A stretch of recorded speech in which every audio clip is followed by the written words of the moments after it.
Urology আনপ্লাগে আপনাদের স্বাগত। আমি সৌরভ। আজ একটা গুরুত্বপূর্ণ বিষয় নিয়ে আপনাদের সঙ্গে আলোচনা করব। লক্ষ লক্ষ মানুষের প্রশ্ন, কিডনি এবং কিডনির পাথর। আজ আমাদের সঙ্গে আলোচনায় যোগ দিচ্ছেন ডক্টর দীপঙ্কর গায়েন, একজন পরামর্শদাতা, ইউরোলজিস্ট এবং উন্নত ল্যাপ্রোস্কোপিক সার্জন। স্বাগত ডাক্তার গায়েন। নমস্কার ডক্টর। কিডনিতে পাথর কি? আগে আমরা এই বিষয়টা নিয়ে আপনার কাছে আসছি, একদম বেসিক ব্যাপারটায়, কিডনি এবং কিডনির পাথর এটা কি?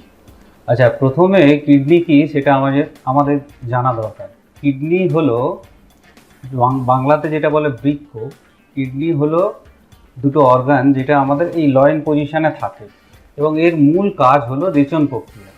মানে আমাদের শরীরে যেসব বর্জ্য আছে সেগুলোকে ইউরিনের মাধ্যমে শরীর থেকে বের করে দেয়। সো এটা খুব ভাইটাল অর্গান। আমাদের শরীরে দুটো কিডনি থাকে সাধারণত। এটা গেল কিডনি এবং তার পজিশন। এবার কিডনিতে পাথর কিভাবে হয় সেটা বলি। আমাদের গরমের দেশ, আমরা সাধারণত জল কম খাই বা জল বেশি খেলেও ডিহাইড্রেশনের জন্য আমাদের ইউরিন প্রোডাকশন কম হয়। যখন ইউরিন প্রোডাকশন কম হয় তখন ইউরিনের মাধ্যমে যেসব খনিজ লবণগুলো থাকে সেইগুলো ডাইলিউশনের অভাবে কনসেন্ট্রেটেড ইউরিনে প্রেসিপিটেশন সেখান থেকে নিউক্লিয়েশন এবং ক্রিস্টালাইজেশন হয়ে আলটিমেটলি পাথর ফর্মেশন হয়। নানা প্রকারের পাথর যে আপনি বলছেন, সাধারণ মানুষরা জানবেন কি করে? না, সাধারণ মানুষকে প্রকারের পাথর জানার ততটা দরকার নেই। সাধারণত সবচেয়ে কমন টাইপ অফ স্টোন যেটা হয় অক্সালেট স্টোন, এছাড়া স্টুবাইট স্টোন হয় ইনফেক্টেড ইউরিনে সাধারণত। এছাড়া uric acid stone, phosphate stone, purine stone, এইগুলো কমন খুব। তবে সবচেয়ে কমন হচ্ছে অক্সালেট স্টোন। এবার পেশেন্টের টাইপ অফ স্টোন এত জানার তো দরকার নেই, পেশেন্টের স্টোন হয়েছে কি হয়নি সেটা জানা খুব দরকার। আর কিডনিতে পাথরের লক্ষণ কি? আচ্ছা, কিডনিতে পাথরের লক্ষণ দু ধরনের হতে পারে। এক হচ্ছে পাথর থাকলে কোনো সিমটম নেই বা অ্যাসিমটোম্যাটিক, উপসর্গ ছাড়া কিডনি স্টোন থাকতে পারে।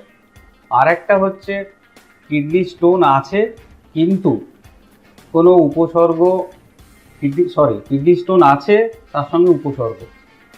তো উপসর্গহীন পাথর যেমন থাকে, উপসর্গ সহ পাথর প্রেজেন্ট করতে পারে। আচ্ছা, যেগুলো হয় সাধারণত ফ্ল্যাঙ্কে পেন হয়, লয়েন টু গ্রয়েন পেন রেডিয়েট করে।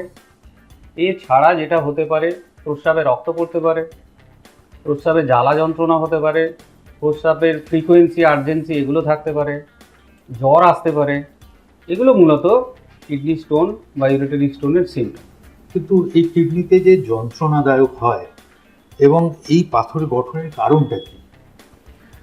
আমি প্রথমেই পাথর গঠনের বেসিক মেকানিজমটা বলে দিয়েছি যে কনসেন্ট্রেটেড ইউরিন যখন হবে তখন ইউরিনের মধ্যে যেসব বর্জ্য খনিজ লবণগুলো থাকে সেগুলো ডাইলিউশন হতে পারে না, সেগুলো তখন প্রেসিপিটেশন করে।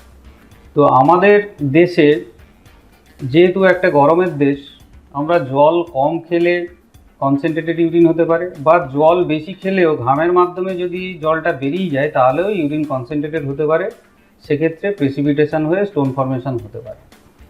এছাড়া আরও যেসব কারণে স্টোন ফর্মেশন হয়, সাধারণত রেড মিট বেশি খেলে হতে পারে, সিট্রাস ফ্রুট বা লেবু জাতীয় জিনিস খেলে স্টোন ফর্মেশন কম হয়, কারণ সাইট্রেট যেটা লেবুর মধ্যে থাকে সেটা strongest natural inhibitor of stone formation.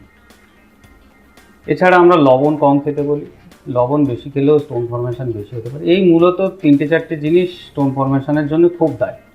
মানে ডায়েট গুরুত্বপূর্ণ একটা ভূমিকা পালন করে। অবশ্যই। আবার বলি যে জল বেশি খেতে হবে, জল এমন খেতে হবে যাতে প্রস্রাব 2 লিটারের অধিক হয়। এবার 2 লিটার তো সবাই মাপতে পারবে না। সবচেয়ে ভালো মনে রাখা উচিত, দিনের বেলা জেগে থাকা অবস্থায় প্রস্রাব হলুদ হচ্ছে মানে বুঝতে হবে যে ডিহাইড্রেশন হচ্ছে, আমাকে জল বেশি খেতে হবে। সাধারণত সমস্ত বর্জ্য পদার্থ সুষ্ঠুভাবে বেরোতে গেলে 1.5 থেকে 2 লিটার ইউরিন 24 ঘন্টায় হওয়া দরকার। সেটাও মাপা আমাদের পক্ষে যেহেতু সম্ভব নয়, আমরা যে যে জায়গায় থাকি, কেউ গরমের জায়গায় থাকলে তার 1.5-2 লিটার প্রস্রাব হতে গেলে হয়তো বেশি জল খেতে হবে, ঠান্ডার জায়গায় থাকলে 1.5-2 লিটার প্রস্রাব হতে গেলে কম জল খেতে হবে। সেই জন্য আমাদের যেটা মনে রাখা দরকার, যে জেগে থাকা অবস্থায় প্রস্রাব যদি হলুদ হয় তাহলে আমাদের ইউরিন কনসেন্ট্রেটেড হচ্ছে, আমাদের আরও বেশি জল খেতে হবে। এটা গেল জল খাওয়া। সেকেন্ড ইম্পর্ট্যান্ট ফ্যাক্টর যেটা হচ্ছে সাইট্রাস ফ্রুট বা লেবু জাতীয় জিনিস। লেবু জল খাওয়া সবচেয়ে ভালো, কারণ আগেই বলেছি লেবুতে সাইট্রেট থাকে। সাইট্রেট হলো strongest natural inhibitor of stone formation. এছাড়া রেড মিট কম খেতে হয় আর লবণ জাতীয় জিনিস কম খেতে হয়। এই 4টে জিনিস মূলত মনে রাখা উচিত স্টোন ফরমেশন কমানোর জন্য, বা যাদের স্টোন হয়েছে ফার্দার স্টোন ফরমেশন কমানোর জন্য এটা খুব দরকার। আচ্ছা ডাক্তারবাবু, এই যে মানব শরীরের মধ্যে কিডনি তো দুটো থাকে, এই দুটো কিডনিতে কি পাথর হতে পারে? হ্যাঁ, পাথর সব জায়গাতেই হতে পারে। দুটো কিডনিতে হতে পারে, একটা কিডনিতে হতে পারে। কিডনিতে পাথর হয়ে সেটা ইউরেটারে নামতে পারে। পাথর সব জায়গাতেই হতে পারে।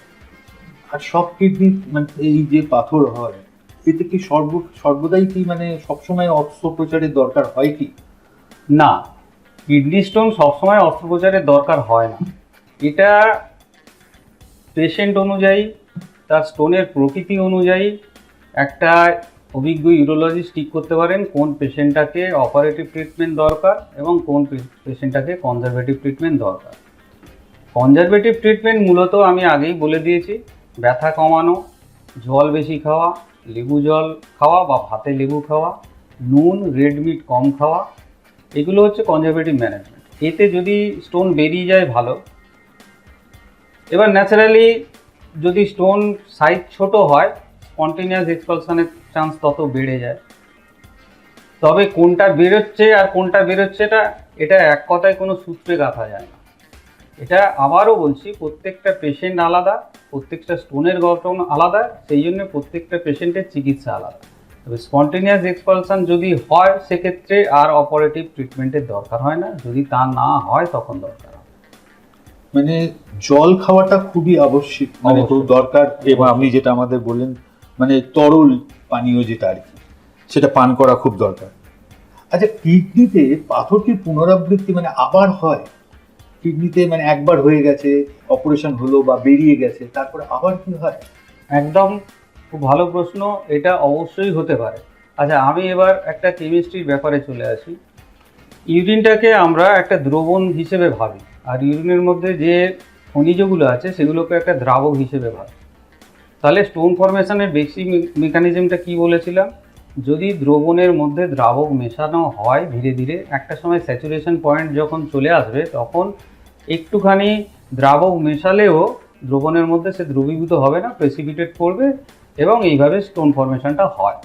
মানে আমি আপনাকে যে প্রশ্নটা করছি, যে ধরুন এই পাথর হয়েছিল, খুব যন্ত্রণা হচ্ছিল বলে পাথর জানা যায়, ছোট পাথর হলে বেরিয়ে গেছে বা অপারেশন হয়ে গেছে, অস্ত্রোপচার হয়েছে, কিন্তু আমার প্রশ্ন যে আমার কি দ্বিতীয়বার হয় কি, পুনরাবৃত্তি করে? আচ্ছা, সেটা দ্রবণ দ্রাবকের যে ব্যাপারটা বোঝালাম। এবার যাদের স্টোন ফরমেশন হয় তাদের ইউরিন অলরেডি হাইপার স্যাচুরেটেড বা সুপার স্যাচুরেটেড থাকে, সেই জন্যে তাদের স্টোন ফরমেশনের ফার্দার স্টোন ফরমেশনের চান্স অনেক বেশি, অলমোস্ট 50% হাই, 50% বেশি।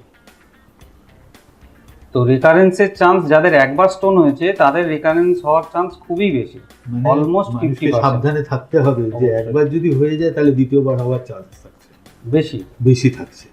মানে দুটো কিডনিতেই হতে পারে, এবং 2 থেকে 7 বছরের মধ্যে খুব বেশি হয়। একবার যা স্টোন হয়েছে, অপারেশন হয়েছে বা স্টোন স্পন্টেনিয়াসলি বেরিয়ে গেছে, তাদের দেখা গেছে 2 থেকে 7 বছরের মধ্যে সেকেন্ড টাইম স্টোন ফরমেশন হয়েছে 50% ক্ষেত্রে। যে কিডনিতে পাথরের কোনো বয়স সীমা আছে যে এই বয়সে হতে পারে? না, কোনো বয়স সীমা নেই, একদম ছোট থেকে বুড়ো সবারই হতে পারে। একদম ছোট বাচ্চা বা চাইল্ডহুড স্টোন অনেক পাওয়া যায়। চাইল্ডহুড স্টোন যেগুলো পাওয়া যায় সেগুলো সাধারণত কোনো কনজেনিটাল অ্যাবনর্ম্যালিটি থাকলে সবচেয়ে বেশি হয়।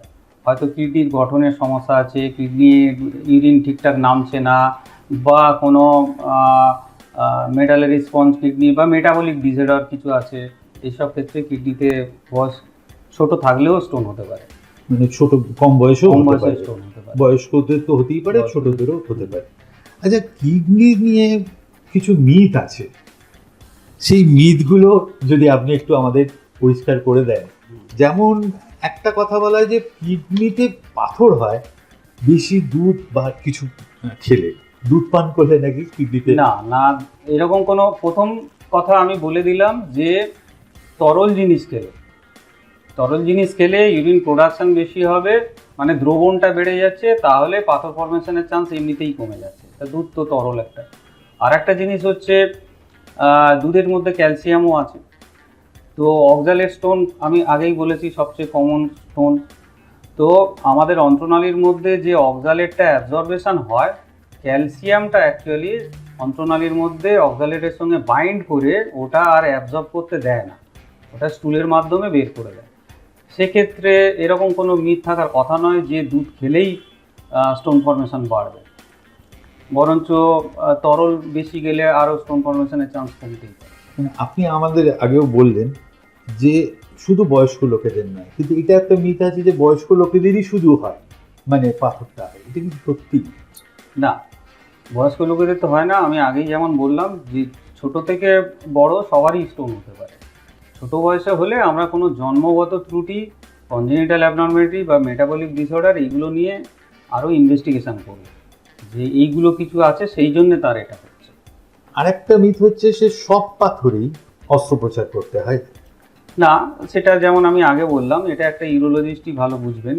কিছু কিছু পাথর স্পন্টেনিয়াস এক্সপালশন হতেই পারে, সেগুলো আমরা অস্ত্রোপচারের কথা ভাবি না, আমরা ওই কনজারভেটিভ ম্যানেজমেন্ট দিয়ে দেখি সেটা বেরিয়ে গেল কিনা। যদি না বেরোয় এবং যদি সমস্যা সৃষ্টি করে তখন অস্ত্রোপচারের দরকার আছে। আর ক্যানবেরি যে তরল আছে বা জুস আছে, সেটা কি কিডনিতে পাথর প্রতিরোধ করে? না, অ্যাকচুয়ালি ক্যানবেরি জুস যেটা আছে সেটার ফাংশনটা অন্যরকম। ক্যানবেরি জুসের ফাংশন হচ্ছে যেসব অর্গানিজমগুলো মূত্রনালীতে বা মূত্রথলিতে ইনফেকশন ঘটায়, কমন সেল অর্গানিজম যেগুলো, ইকোলাই মোস্ট কমনলি, এই অর্গানিজমগুলোকে ইউরেথ্রা বা মূত্রথলির মধ্যে বাইন্ডিং করতে দেয় না, মানে মূত্রথলির গা বেয়ে উঠতে দেয় না। তো এটা ইনফেকশন কমানোতে কাজে আসতে পারে, কিন্তু স্টোন ফর্মেশনে তেমন একটা কাজে আসে না। ধন্যবাদ ডাক্তারবাবু, আজ আপনার এই অভিজ্ঞতা যা আপনি আমাদের বললেন, এবং ডাক্তার গায়েনকে আমরা অসংখ্য ধন্যবাদ জানাই যে আপনি আমাদের এই বলে, মানে আমাদের আরও ভালো লাগলো যে জিনিসটিগুলো আমরা জানতে পারলাম। ধন্যবাদ ডাক্তার। সৌরভবাবু, আপনাকেও ধন্যবাদ, সমস্ত দর্শক মণ্ডলীকেও আমার নমস্কার। আপনারা যদি এই নির্দেশগুলো পালন করে চলেন তাহলে আশা করছি আপনাদের স্টোন ফর্মেশন অনেক কম থাকবে, আপনারাও ভালো থাকবেন। সবাই ভালো থাকুন, সুস্থ থাকুন। নমস্কার। নমস্কার।